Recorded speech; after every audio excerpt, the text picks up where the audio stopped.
welcome to another episode of KAU Connections. I'm your host, Gary Smith, and once again, hope everybody is doing well in this crazy, crazy time. We've started this show to try and shrink the world and bring our KAU community together, and this is a show I've been waiting for a long time. Bringing in two of my favorite people of all time, Mr. Steve Ruffing and Mr. Ryan KAUFMAN. And guys, the reason we're having you on the show is both of you are working in the news industry, and I'll let you introduce yourselves at all, but I want to give everybody the upfront. The world has changed, everyone knows that, but you guys have basically had to reinvent what you guys do on the fly, and I want to talk about that and all that fun stuff, and hopefully we get some pet time since I know both of you have little ones running around, and I told J.R. Wheeler if you guys show your pets, we'll get him a half hour with him and his new puppy. But first, we'll go in the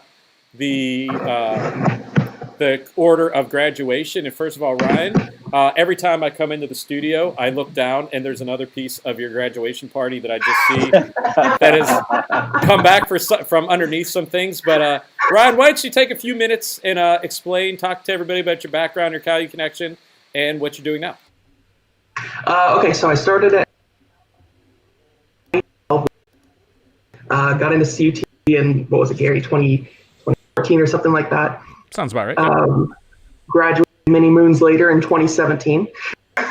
Super senior. Super senior. We're not going to talk about it. Anyway, ended up as a news producer at WTAP in West Virginia, and now I'm a news producer down here in Tallahassee, Florida at UCTV. And not only that, you're on the job right now is when we're talking off screen. There's a line of storms coming through, so you're on high alert right there. You may have to jump out like Superman and take care of some stuff. Something like that. And Steve, we'll go to you. You are a more recent graduate of KAU, but there was some crossover since Ryan said, yeah, he was a super senior. I think he actually still has one or two papers that are in that need to be turned in, so I'll take care of that. But Steve, if you'd like to explain how you got to where you are. And first of all, we know you're from Munhall, and we interviewed on a separate show our good friend Kayla, and she said there's a new sheriff in Munhall. So I was told under penalty of pain that you had to be aware of that. But if you'd like to explain just where you are, your KAU connection, what you're doing now. Yeah, I mean, you could take me out of Munhall, but you can't take the Munhall out of me, as the old saying goes.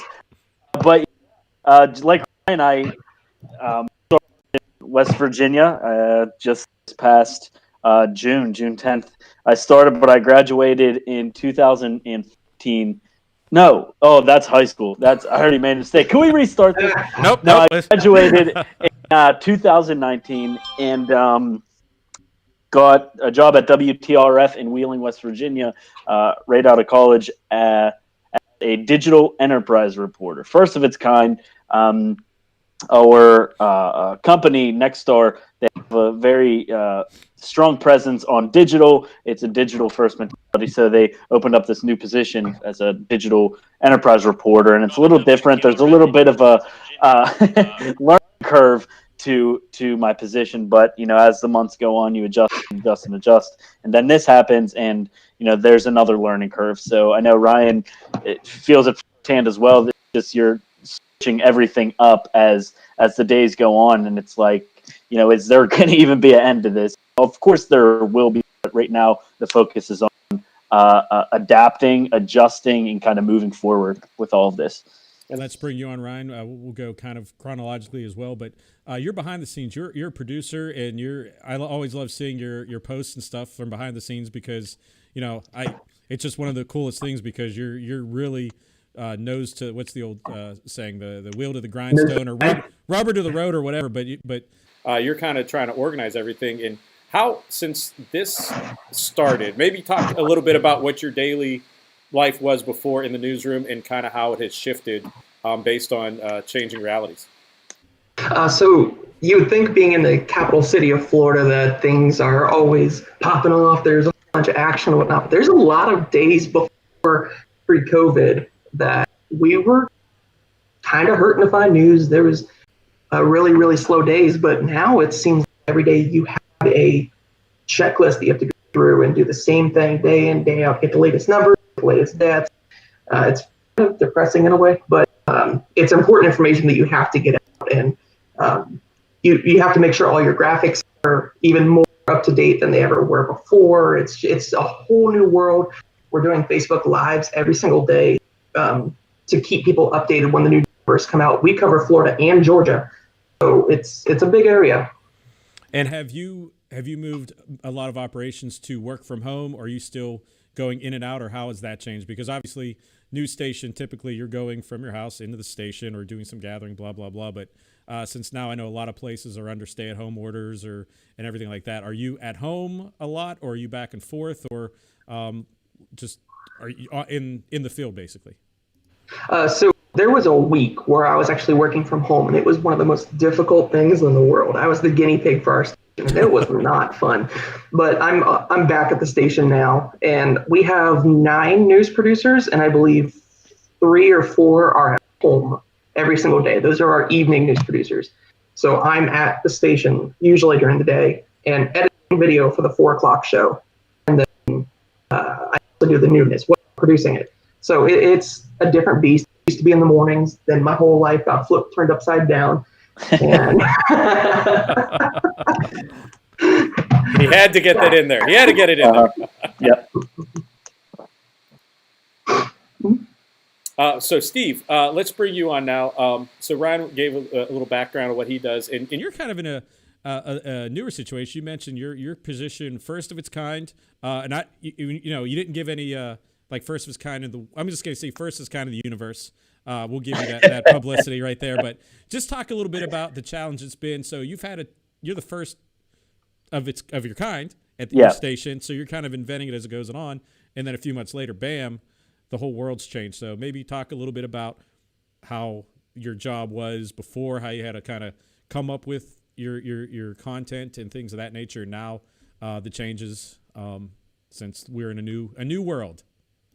No, it is brand new. I mean, the news takes a shift to the digital world. I mean, how important it is to get something out on social media before you even put it on air, before you even think about writing it for on air. You get that press release, and then it goes on your website, and then it goes on social media. Now, that's more our web producer and our web manager that does that kind of stuff. I kind of fill in the cracks everywhere. My digital first, obviously, so I'm out getting digital pieces, maybe that are a little lighter. I'll go on some news stories and then just kind of produce a longer version of that story if I can. If it's a good interview, I'll maybe write a VOSOT for on air and then tease to web where you'll find a longer piece. A typical package is a minute. Ryan's going to look at me, but a minute 30, minute 45, Mr. Professor. Is that ideal? Yeah, that's good. But this gave Ryan a heart attack, but I'm putting out maybe 3 to 4 minute videos, maybe as long as like 6-minute videos, because his jaw's dropping just because it's web first. And if it's a really good story, I try to keep them 2 to 3 minutes. But if there's a lot of information there, then I'll try to be a little creative with some things. And like I said, I kind of fill in the cracks. I'm doing stuff for on air, especially during this time. I mean, we need all hands on deck, and then I'll do my digital stuff, as I can. There's been some times where I was able to do that, but I'm doing stuff for on air. I'm making graphics. I'm making videos for social media.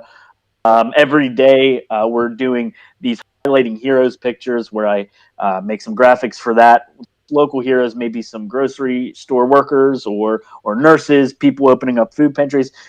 That's one of the big pushes, is we're trying to localize all of this and maybe try to get some feel-good stories here and there. But obviously, you want to get the news and you want to get the information out there, because that's what's important. Maybe not everyone is watching these national news sites, and maybe in a weird way scared of the national news sites, right? Maybe people get almost panic, and so they kind of look to local stuff. So I try to keep stuff light, but now it's just kind of all over the place. But I don't even know where I'm going with this, just kind of because that's how my position is. It's just like all over the place. I'm not doing the same thing every single day. In ways I am, but other ways I'm not. It's pretty unpredictable position. Well, let's back up just a little bit, and let's take people that aren't familiar with news production and things of that nature. the timing issue, because when you said 4 or 5 minute stories, both I saw Ryan's face go crazy, and even my face was like, "Oh, that's a long package." But Ryan, as a producer, why is it so important for time, like packages and stories? Why is timing so important, and why is like typically in a broadcast situation is something that long typically not used? And then Steve will go to the other side because you're digital, and we know there's no time limit on the internet. I heard that from a guy once. We'll start with you, Ryan. Why is timing important in TV news? Okay, so here at our station, I know a lot of stations don't have it, but we have hard out times. So that basically is a trigger that no matter what, that train's going to hit, and you have to be off there by the time you got to hit all your commercials and everything in between. So you have to make sure that everything is timed out just perfectly so that you're not up against that train and you don't get hit head on by it. And if you got a 6-minute package in there and you got other stuff to get to, it's pretty hard. That's why we like a minute to a minute and a half. If it's if it's more important, 2 minutes, but no more than that. Okay, and Steve, since most of your stuff is digital first, what's the other side of that? Since you have a little more time for stories to breathe, it's kind of like the last frontier, the digital world in news. I mean, it's this new platform where you have limit, or you don't have many limits. You know, you can kind of do not anything, of course. But you have a free kind of stance to put things out there. So if it's something good, and they're not necessarily packages, I like to tell the story to the fullest that I possibly can. I'm not stretching a 3-minute interview into a 4-minute story. You know, if the person I'm interviewing has something to say and they have a story that, you know, I think is special and needs to be told, then I try to make it as long as possible. And it's not a typical package. Sometimes there will be like music in there. Sometimes there will be graphics. Sometimes there's footage. I try to get creative with these things, and I try to do something different every story that I'm working on, because I can. Really, I mean, I'll be straight up with it, because I can. I have to thank my web manager, because he gave me this kind of free platform that he said, just get creative and do your thing. So in that way, that's why I do get to make these longer pieces, just because it's a platform. You know, if you want to watch, you can. If you don't, you can just click on the next story. I understand that people want their news and people want it now, but it's not like I'm making a 5-minute piece on some breaking news. You know, I'm hopefully producing something that people want to watch for a long period of time, where they can sit down and open up their phone and just kind of escape for a little bit for 3 to 4 minutes. And you guys both have kind of touched on the fact that during this, you know, maybe people don't want to watch national news. Local is very important now. And we'll go back to Ryan first as Mr. Producer, and also the grizzled veteran, the old news veteran. When you started, you had a little press hat that said press on the side. But have you heard from like viewers and people in the community, like what's the feedback like with like all the local stories and trying to get that feedback? Because I know every community has been impacted, and that's what's so great about. That's one of the silver linings about this horrible situation, is it feels like people are willing to connect more in ways they haven't. So what has the feedback been like in the Florida, northern Florida, southern Georgia, and parts of Alabama on a good day? Are you talking in terms of like what our coverages, or what people are saying about the coverage? Just feedback in general. So at times people get really upset with the coverage just because it's coronavirus. It's what they hear on the national level, and like Steve was saying, gotta try and bring it on the local level, which is kind of hard at times. But with testing facilities and even the beaches all around here, beaches opening, it kind of is easy to localize it in ways, but only if there's something happening. Otherwise, it's just, like I said earlier, you have your numbers and you have your stats, and people are kind of upset with that. I mean, I get it. There's not a lot of happy news right now, and that's where someone like what Steve does kind of comes in handy, because it's happy stories, longer format happy stories, and that's what people want to see right now. And sometimes it's hard to bring it to you. And Steve, that's a good way of segueing over to you. What has the feedback been like? You're in another panhandle. You're in the panhandle of West Virginia. Yeah. We're gonna have to get shirts. You guys can be called the Panhandle Pals. We'll sell that. We'll sell that on CUTVShop.com coming soon. So, but what's the feedback and everything like in the Wheeling part of the world? You know, I think you can't please everyone, and I think that's kind of known. So you kind of just have to hope for the best. So yeah, people want to see this content. You have a mix. You know, if you put something like, for example, if you put people making masks and stuff like that, that feedback is so positive, and people want to see that. But let's say you try to mix it up a little bit, and then maybe not necessarily put out something that's not coronavirus related, and then you see people wanting more coronavirus coverage, if that makes sense. Mm-hmm. So you can't really please everyone. So it's nice to have like a little bit of a mix in there. I know down here or up here if you're Ryan, over here if you're Gary, but in real, yeah, right. People actually have responded pretty positively. We get calls every once in a while about saying like, thank you, like, the coverage is good, because I think this will lead into kind of, I want to hear what Ryan has to say about this as well. Local news, we're getting all of the numbers, all of the important information from the CDC and, for us, West Virginia DHHR, and of course the different counties surrounding us. Those are where we're getting the numbers. So, all of this stuff that there's nothing to make up. So it's all facts. And really, we produce this thing on our website at Facts Not Fear, where it kind of lays out, what you need to know, because these numbers are coming from these credible sources where you're asked to go look on CDC, you're asked to go look on West Virginia DHHR, for us, Ohio DHHR as well, Department of Health and Human Resources, if people didn't know what DHHR was. So I know that kind of took a turn of what you asked, Gary, but I was just interested to see what Ryan see that, because as a producer, Ryan, I'm sure you've had times where you're getting ready for, let's say you're producing the 5, you're getting ready for it, and you have the numbers all set, and then you get that press release at 4:45 saying 4 new cases, 1 new case. I just want to know. We kind of lost Steve right there, and Ryan.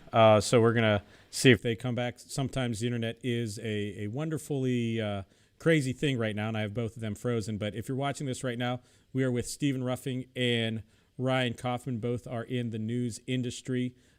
Steve is in Wheeling, West Virginia, and Ryan is in Tallahassee, Florida. So I'm going to see if I can bring them right back. Like I said, we are sometimes experiencing internet outages. And on the screen, their freeze frames are quite enjoyable. We will give it another second. If not, we will wrap up this episode of KAU Connections, and we will try and get them on again at another time. But again, just a very interesting time right now, both of them working in the news industry and trying to deal with breaking news and the change in the news industry, working from home and that sort of thing. So it doesn't look like we are going to be able to get them back on. So we will end this episode of KAU Connections, and you can look forward to part 2 in the near future whenever I can schedule them. So for Steve Ruffing and Ryan KAUFMAN, this is Gary Smith, and you're watching KAU Connections.